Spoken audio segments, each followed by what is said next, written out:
La benefactora y el gato satisfecho, de Saki, leído por Carmen Will. Jocanta Bessbury andaba en plan de sentirse feliz, serena y bondadosa. El mundo en que vivía era un lugar ameno, y ese día mostraba una de sus facetas más amenas.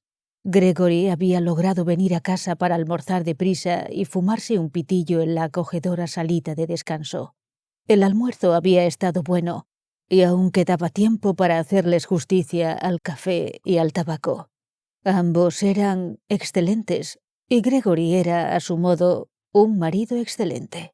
Jocanta se sentía más bien tentada a sospechar que como esposa era encantadora, y sospechaba de sobra que tenía una modista de primera. «No creo que en todo el barrio de Chelsea pueda encontrarse una persona más contenta», observó Jocanta, aludiendo a sí misma. «Con la excepción, quizá, de Atab», prosiguió, echando una mirada al gran gato atigrado que descansaba muy a sus anchas en la esquina del diván. «Míralo ahí, soñando y ronroneando, estirando las patas de vez en cuando en un rapto de mullido bienestar. Parece la mismísima encarnación de todo lo que es suave y sedoso y aterciopelado, sin un ángulo brusco en su postura. Todo un visionario cuya filosofía es la de soñar y dejar soñar. Y luego, cuando cae la tarde, sale al jardín con un destello rojo en la mirada y atrapa a algún gorrión desprevenido». Teniendo en cuenta que cada pareja de gorriones empolla 10 o más crías al año mientras sus fuentes de alimentación permanecen estacionarias, está muy bien que a los Atabs de la comunidad se les ocurra pasar una tarde entretenida, dijo Gregory. Habiéndose aliviado de este sabio comentario, encendió otro cigarrillo, se despidió de Jocanta con cariño juguetón y partió al ancho mundo. «Recuerda que esta noche cenaremos antes porque después iremos al teatro», alcanzó a gritarle ella.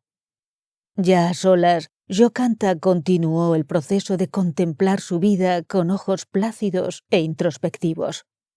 Si no tenía todo lo que quería en este mundo, por lo menos estaba muy contenta con lo que había conseguido. Estaba muy satisfecha, por ejemplo, con la salita de descanso, que de algún modo lograba ser acogedora, primorosa y costosa al mismo tiempo. Las porcelanas eran piezas raras y bellas. Los esmaltes chinos adquirían maravillosos tintes a la luz del hogar. Las cortinas y alfombras seducían la vista a través de suntuosas armonías de color. En aquel cuarto se podía atender con toda propiedad a un embajador o un arzobispo, pero también allí sería posible recortar láminas para un álbum sin por ello temer que la basura ofendiese a los lares del sitio. Y tal como ocurría con el cuartito de descanso, pasaba lo mismo con el resto de la casa. Y tal como con la casa, igual con las demás esferas de la vida de Jocanta. En verdad, tenía razones para ser una de las mujeres más contentas de Chelsea. De este humor de efervescente satisfacción con su suerte, pasó a la fase de sentir una lástima generosa por los miles de seres a su alrededor, cuyas vidas y situaciones eran aburridas, vulgares, áridas y vacías. Las empleadas, las vendedoras, en fin, la clase que carece tanto de la libertad despreocupada de los pobres como de la ociosa libertad de los ricos, estaba especialmente en la mira de su conmiseración. Daba pena pensar que había jóvenes que tras una larga jornada de trabajo tenían que pasar el resto del día solas en sus fríos y deprimentes dormitorios porque no tenían con qué pagar una taza de café y un sándwich en un restaurante, y mucho menos un chelín para la galería de un teatro. El tema todavía rondaba en la cabeza de Jocanta cuando salió a pasear por la tarde en una excursión de compras por antojo. Sería muy grato, se decía, si pudiera hacer algo, dejándose llevar por el impulso, para arrojar siquiera un destello de placer e interés sobre la vida de una o dos trabajadoras de corazón anhelante y bolsillos vacíos. Aquello acrecentaría en gran medida el disfrute de la función teatral de esa noche. resolvió conseguir 2 billetes de segundo piso para una obra popular, entrar a un salón de té barato y regalárselos a la primera pareja interesante de trabajadoras con quienes pudiera entablar una conversación casual.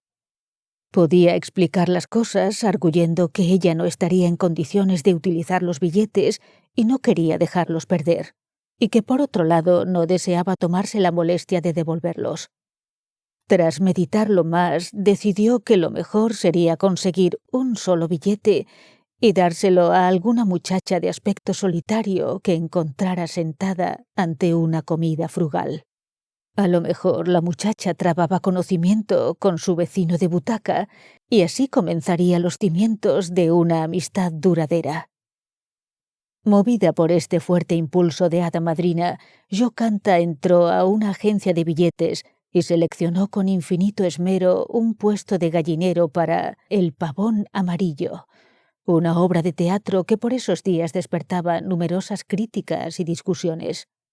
Partió después en busca del salón de té y la aventura filantrópica, más o menos a la misma hora en que Atab se escabullía en el jardín con la mente afinada para la caza de gorriones.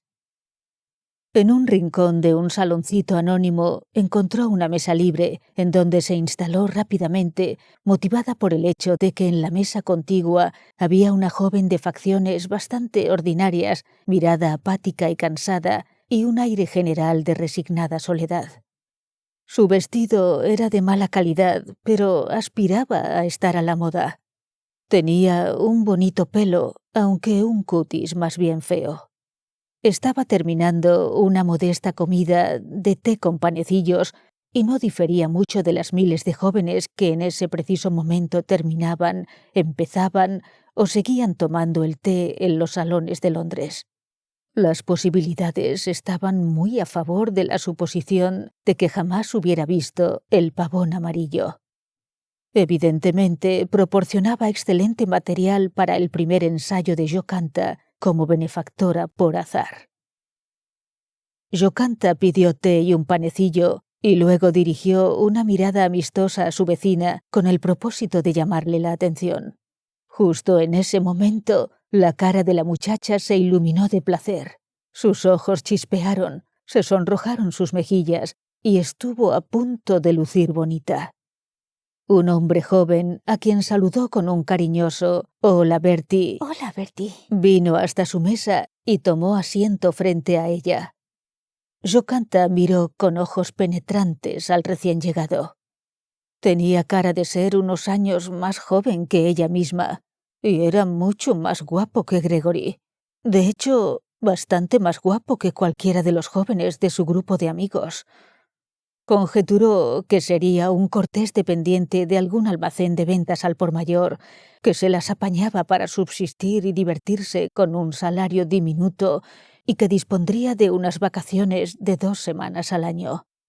Era consciente, por supuesto, de ser bien parecido, pero con la cohibición propia de los anglosajones y no con la flagrante complacencia del latino o semita.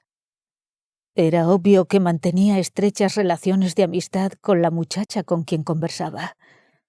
Probablemente derivaban hacia un compromiso formal.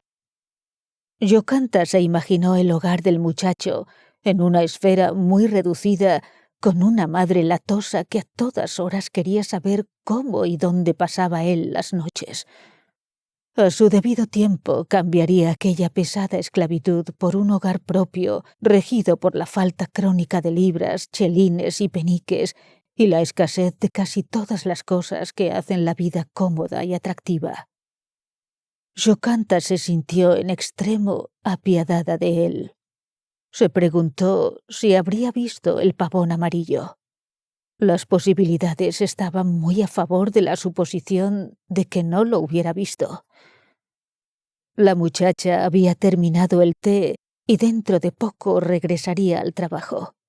Cuando el joven estuviera solo, a Jocanta le sería muy fácil decirle: «Mi marido tiene otros planes para mí esta noche. ¿Le interesaría hacer uso de este billete para que no se pierda?» Y después podía volver allí una tarde a tomar el té, y si se lo encontraba, preguntarle cómo le había parecido la función. Si era un joven agradable y mejoraba con el trato, podía darle más billetes de teatro y tal vez invitarlo un domingo a tomar el té en Chelsea. Yocasta decidió que sí mejoraría con el trato, que le iba a simpatizar a Gregory y que el asunto de la hada madrina iba a resultar más entretenido de lo que había previsto en un comienzo. El muchacho era claramente presentable. Sabía peinarse, posiblemente por aptitud imitativa. Sabía qué color de corbata le sentaba, por intuición quizás, y era exactamente del tipo que atraía a Yocasta, por accidente, desde luego. En fin, se sintió bastante complacida cuando la chica miró el reloj y dio un cálido pero apresurado adiós a su compañero. Bertie se despidió con la cabeza, bebió el té de un trago y procedió a sacar del bolsillo del abrigo un libro que llevaba por título Cipayo y Sahib, relato de la Gran Rebelión. Las leyes de etiqueta de un salón de té prohíben que uno ofrezca billetes de teatro a un desconocido sin haber antes llamado su atención. Resulta todavía más conveniente si uno puede hacer que le pase una azucarera, habiendo previamente disimulado el hecho de que uno tiene una azucarera repleta en la propia mesa. Esto no es difícil de lograr, pues por lo general la carta del menú es casi del tamaño de la mesa y uno puede ocultarla. Yocasta puso manos a la obra con optimismo. Se enredó con la camarera en una larga y más bien estridente discusión sobre supuestos defectos de un panecillo impecable. Hizo ruidosas y lastimeras averiguaciones sobre el servicio de metro a un suburbio inconcebiblemente apartado. Le habló con brillante insinceridad al gatito del local y, como último recurso, tumbó una jarrita de leche y renegó con gran finura. En suma, llamó mucho la atención, pero ni por un instante la del muchacho bellamente peinado, que estaba a miles de kilómetros de distancia en las calcinadas llanuras del Indostán, entre casitas de campo abandonadas, bazares hormigueantes y cuarteles amotinados, escuchando un latir de tambores y lejanas descargas de mosquetones. Yocasta regresó a su casa en Chelsea, que por primera vez se le hizo insulsa y recargada. Traía la amarga convicción de que Gregory iba a resultar aburrido durante la cena y que después la obra de teatro sería una estupidez. Mirándolo todo, su estado de ánimo mostraba una marcada divergencia con la ronroneante placidez de Attab, que otra vez estaba arrollado en su esquina del diván, respirando una inmensa paz por cada curva de su cuerpo. Claro que él sí había atrapado su gorrión.